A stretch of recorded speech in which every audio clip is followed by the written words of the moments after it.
আমরা চাই এরকম হত্যা, এরকম চাঁদাবাজ, তারা ক্ষমতা এরকম দুর্নীতি, এরকম সন্ত্রাস বাংলাদেশ আর দেখতে চাই না এবং এর দৃষ্টান্তমূলক একটি শাস্তি চাই, ফাঁসির দাবি করছি আমরা।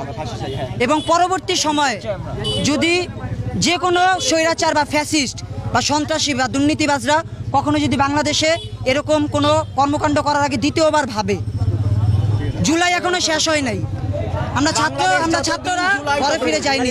যতদিন আছে ততদিন জুলাই ভুলবো না।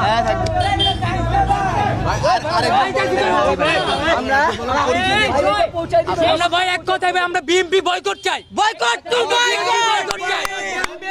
আমি মোহাম্মদপুর কেন্দ্রীয় কলেজের একজন স্টুডেন্ট।